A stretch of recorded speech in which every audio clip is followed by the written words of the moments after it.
और बोलते क्या है कि हमारा मस्तक कोई नारियल का टुकड़ा नहीं। अरे भैया शास्त्र पढ़ो पहले।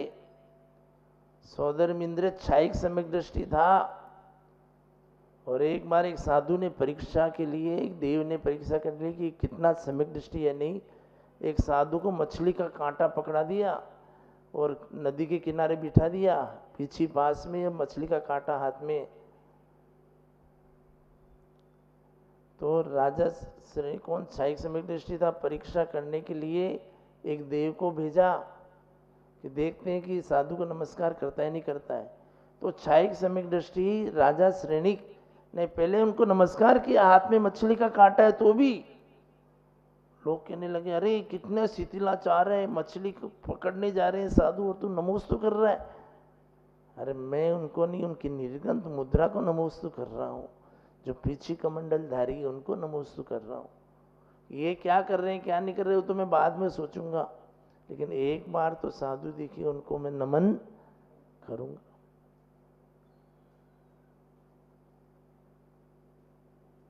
तो जैसे ही उसने नमन किया वो वेश बदल के वापस देवत्व में आ गए। ये वास्तव में सही है यार, नहीं? पास में एक उन्होंने एक लेडीज भी बिठा दी थी, कान उस किताब में तो ये भी लिखा, आप पढ़ोगे तो एक लेडीज भी बिठा दी, मुनिराज पास में, एक मछली का कांटा। अब इसको देख के युवती का पीछे पास में रख दी, नमन करता है नहीं करता। उसने नमन किया एक बार तो वो वेश बदल के देवत्व पर्याय में प्रकट हो गया कि मैं तो तेरी परीक्षा ले रहा था कि तू सम्यक दृष्टि है या नहीं। जबकि वो क्षायिक सम्यक दृष्टि था। क्षायिक सम्यक दर्शन मतलब 1% भी जिसमें अशुद्धता नहीं, और अपन अपने आप को सम्यक दृष्टि कहते हैं। अरे सम्यक दर्शन की परिभाषा तो समझो। जो वीतरागी प्रतिमा, वीतरागी निर्ग्रंथ मुद्रा, नग्न दिगंबर साधु को देखकर नमस्कार नहीं करता, चाहे वो कितना भी अपने आप को पंडित या विद्वान कहता, वो सम्यक दृष्टि कभी हो नहीं सकती। ये कटु सत्य है, इसको आप मानो नहीं मानो, चाहे आप हठग्राहिता में इस बात को स्वीकार नहीं करो, लेकिन आगम में तो यही लिखा, शास्त्र में तो यही लिखा है।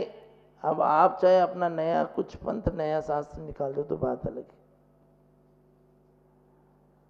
वो वादीनाथ मुनिराज कुष्ठ रोगी होते हुए भी उसने बोला नहीं हो सकते कुष्ठ रोगी। उसने चैलेंज को स्वीकार कर लिया। क्या उसको पता नहीं था कि कुष्ठ रोगी? लेकिन वो अपनी साधुओं की बुराई उस राजसभा में सुनना नहीं चाहता था, क्योंकि सच्चा श्रावक होता है ना, वो बुराई न तो करता है न सुन सकता है। अगर कोई बुराई करने वाले को अपन आश्रय देते हैं, अपन बुराई करने वाले को अपन ही आश्रय देते, उनके सामने मंडली बैठा के बैठ जाएंगे, और कोई साधु की बुराई करेगा तो अपन हाँ हाँ हाँ करेंगे। तो इसका मतलब आप उसको और भाव दे रहे हो, आप उसको और आश्रय दे रहे हो। अगर सुनने वाले ही नहीं रहेंगे तो करने वाले की हिम्मत नहीं हो सकती।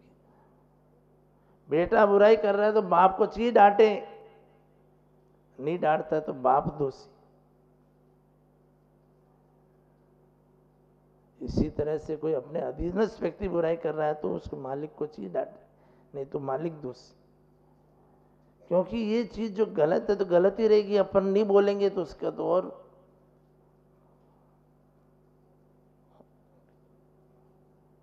वह तुरंत खड़ा हो गया, बोला नहीं हमारे साधु कभी घोड़ी नहीं हो सकती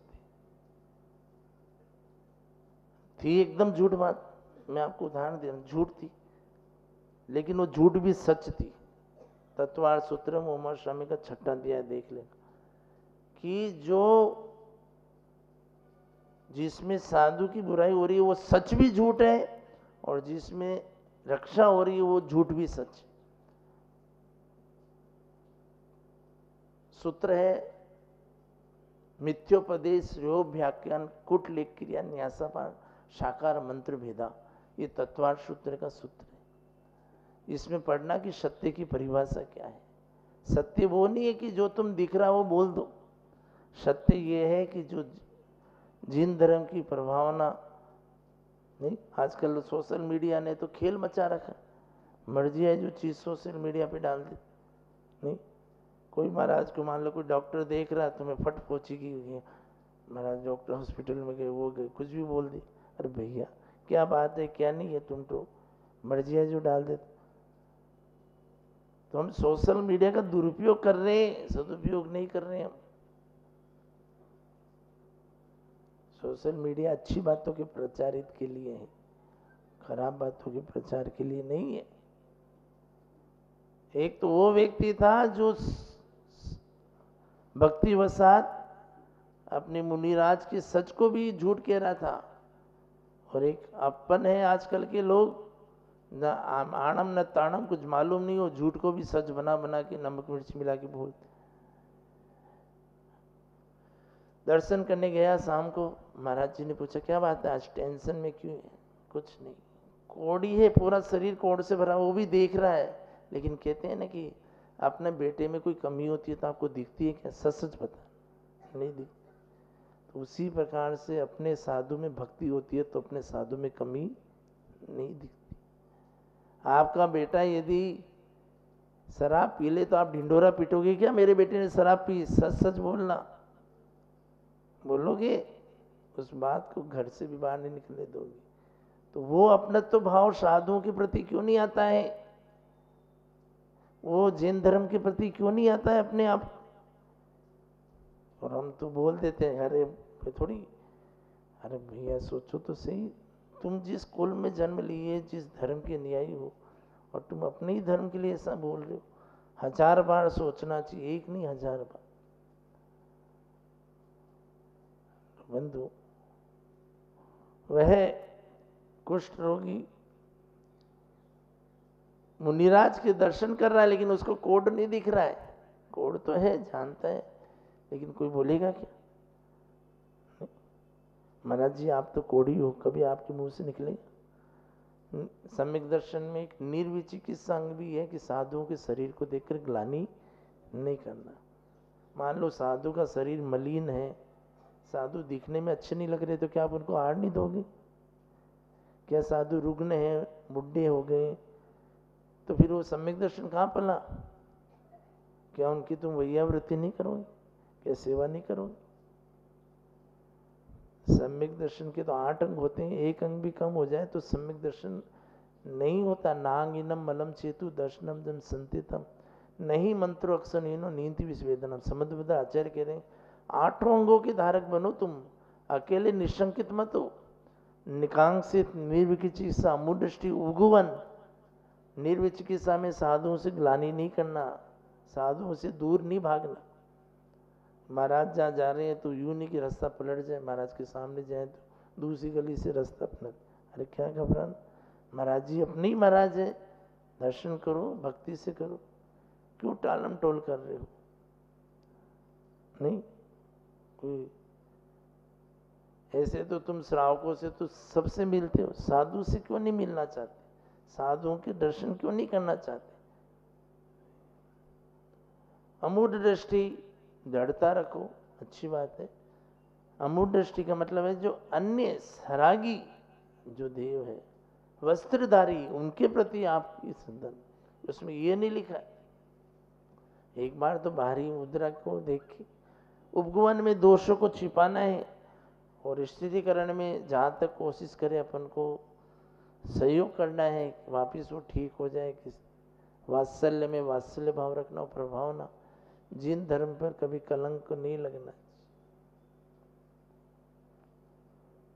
कुछ नहीं महाराज जी, राजा जी कल दर्शन करने आ रहे हैं आपके। आने दो, क्या हुआ?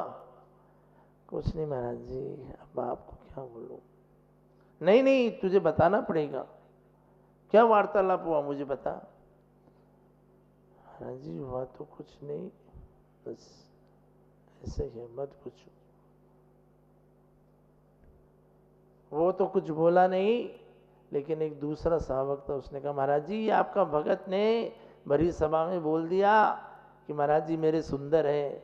अब राजा जी परीक्षा करने आ रहे हैं, अगर आप का कल ये कुष्ठ रोग शरीर देखेंगे तो आपका भगत जो पास में बैठा उसको सजा हो जाएगी।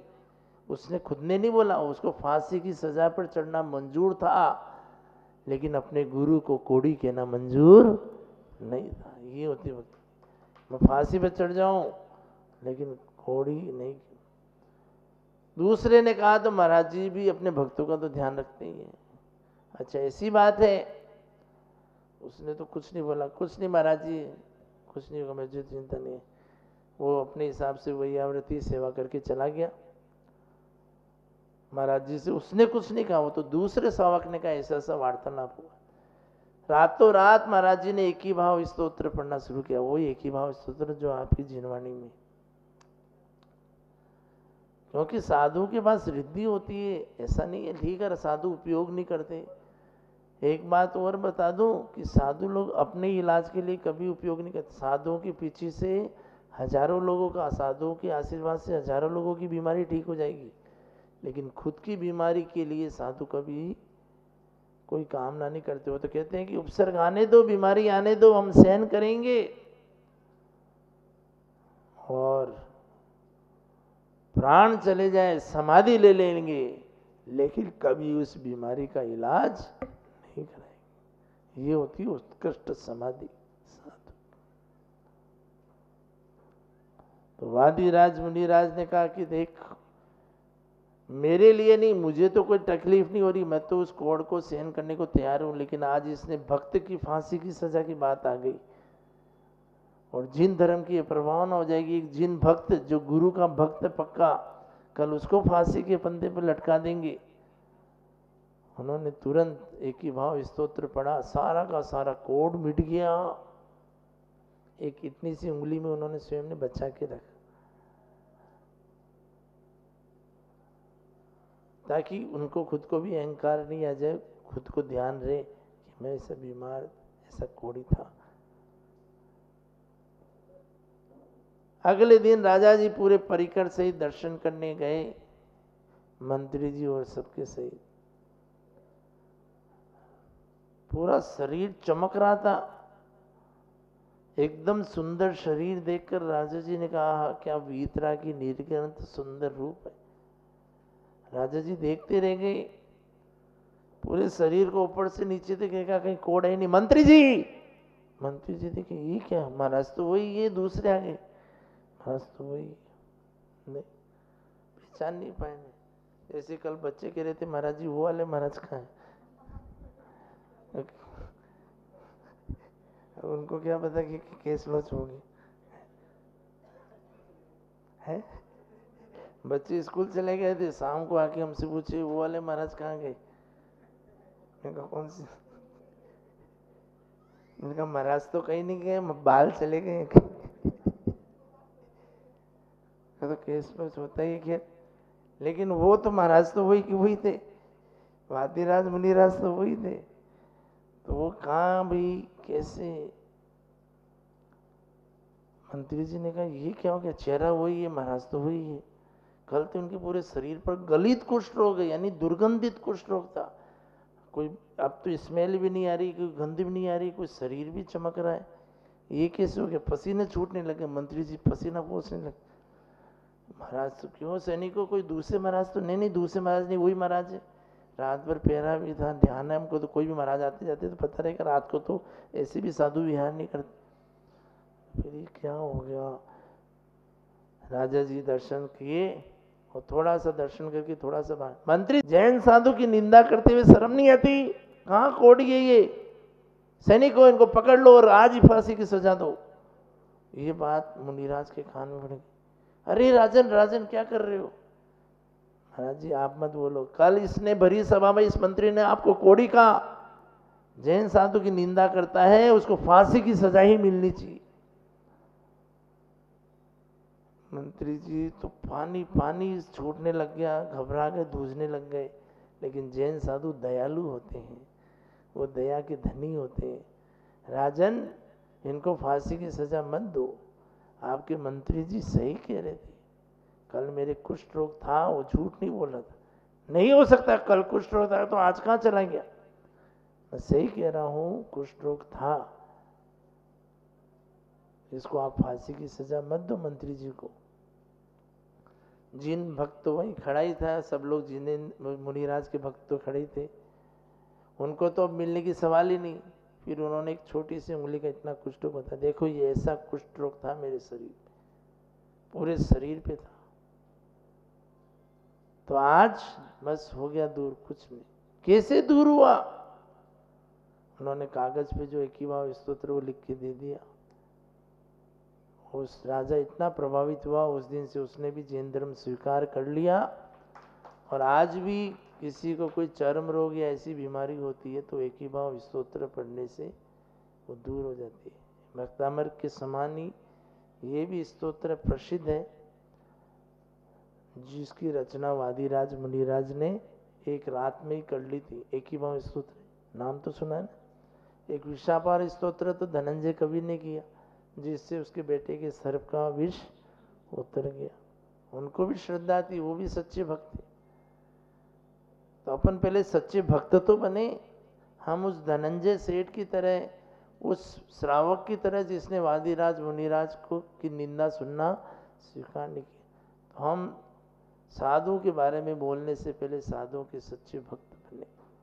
सच्चे भक्त बनेंगे तो निश्चित रूप से आपको साधु की तपस्या भी दिखने लगेगी। आपकी भक्ति रहेगी तो साधुओं की साधना भी बढ़ेगी। हम अपनी भक्ति, अपनी भीतर ही भक्ति नहीं रखते हैं, तो इस कारण से ही हमको जैसा चश्मा होता है, जिस कलर का चश्मा होता है वैसे भी। आप सभी लोगों का हमारा यही कहना है कि उस सच्चे श्रावक की वजह से वादिराज मुनिराज का कुष्ठ रोग भी दूर हो गया, जैन धर्म की प्रभावना भी नहीं हुई, और राजा ने स्वयं ने जैन धर्म स्वीकार कर लिया।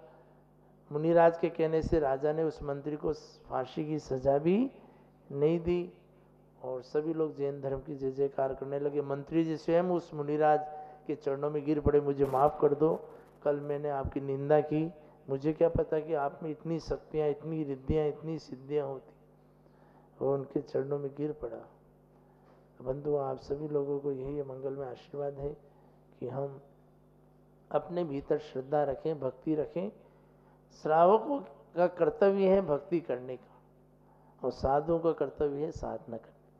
साधु अपनी साधना करें और श्रावक अपनी साधना करें। साधु कैसा है, सच्चा है या झूठा, वो तो बात की बात है, लेकिन श्रावक यदि भक्ति कर रहा है तो उसके तो सारे कर्म कट ही जाएंगे। समझ में आ रही बात? मान लो साधु सच्चा नहीं भी है, लेकिन श्रावक यदि भक्ति कर रहा है तो उसको कोई पाप कर्म का बंध नहीं होगा।